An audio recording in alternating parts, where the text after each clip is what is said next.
And very pleased to be joined now by the only player in Rutgers history to have his number retired. Eric Legrand is with us. Eric, it's always great to see you.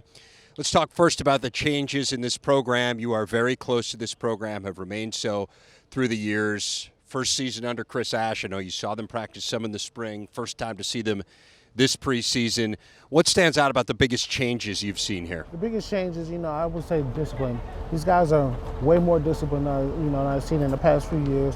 Attention to detail is coming back into play. It's good to see these guys growing up and maturing. You come in here as an 18-year-old kid, and you have to build that culture around these guys to develop them into grown men. They come in as a boy kid, and you leave here as a grown man. And I believe Chris Ash and his staff are doing a tremendous job with that so far.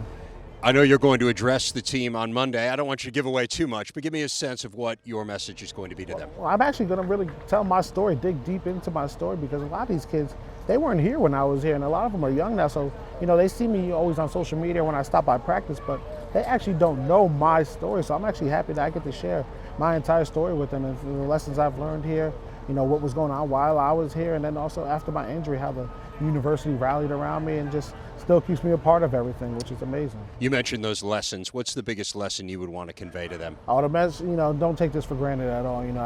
1 second, one drop of a dime, it could be over with. And I look at it all the time. I think this could have been maybe my 5th year in the NFL right now. Maybe working on a new contract. I think about that stuff all the time. And these guys, you got to love, you got to embrace the grind. Maybe hard, it's hot out here, 95 degrees. You're like, why am I doing this? And then you get to look over at me and be like, wow, maybe just you put things into perspective. Like, this is why I'm doing this, because I could be sitting there just like he is, but I have the opportunity. I'm blessed enough to be out here playing football. The game you love every day, and you don't ever take it for granted, because I miss it every single day. You mentioned it would be your 5th year in the NFL. You talked to a couple NFL teams this week, and the Saints and the Patriots. It's different when you're talking to pros versus when you're speaking with college players. What did you say to them? It sure is. It's more of a business, in the NFL, of course.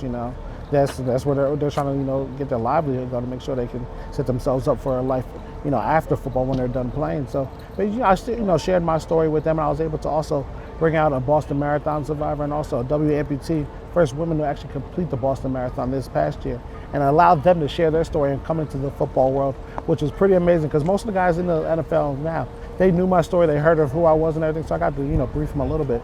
But it was mainly about the other people I got to share their stories with them. It was amazing how they just accepted them and just acknowledged them and listened to how unfortunate, of course, the situation was, but they're still living life in the face of adversity and living it to the best of their abilities. One of the things you and I were discussing before we went on is some work you're doing with Fox Sports, kind of along those lines. Give us a sense of the show that you're working on and who you've spoken to. Yes, it's called Mission Possible. I'm getting to go all around the country, uncovering people's stories that may not, have the same platform that I do, and just bring them out there and show them how they're living life each and every day. Got to take a girl to prom this year in Hanover Park, New Jersey. Got to go down to Miami and meet with this kid named Jeremy, who is in a wheelchair from spina bifida, but he plays for the Miami Heat wheelchair basketball team. Bring him out to the Ballers premiere, so he met The Rock, Dwayne Johnson, and just a bunch of other people. Getting them to share their stories so other people can be recognized too, as I use my platform to recognize them as I live my life in the face of adversity. Well, really inspirational what you've done on that front. And then on top of that, you are a college football analyst. Yes. I was telling you, I listened to your show on SiriusXM on Sunday, so I'm going to ask you to put on the analyst hat here. Take Rutgers out of the equation. I know it's hard for you to do. I know the loyalty you have. Aside from Rutgers, who do you like in the East? Who do you like in the West in the Big Ten? My two teams in the East still are Michigan and Ohio State. Ohio State lost a whole lot of guys to the draft this year, but Urban Meyer and that staff, they don't rebuild, they reload, and they're going to be good, and they're always going to be a contender for the top. Michigan State as well, but Michigan, what John Harbaugh has been able to do in such a short time, it's impressive. It's all about recruiting nowadays, and all the the stuff that he does to get these guys there. It's fun to watch. I'm not going to lie to you. I enjoy seeing the stuff that he's doing, sleeping over at people's houses, and he's doing a great job to get, to rebuild that program so they can be able to start reloading over the years after they start losing people to the NFL.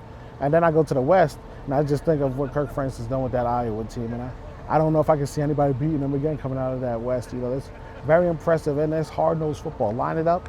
They know what you're going to do. You're going to get 22 personnel, that's 2 backs, 2 tight ends, and we're going to run it right down your throat, and you try to stop us. And to see a team be able to do that and be successful doing it, it's impressive. So watching that Iowa team again coming out the West.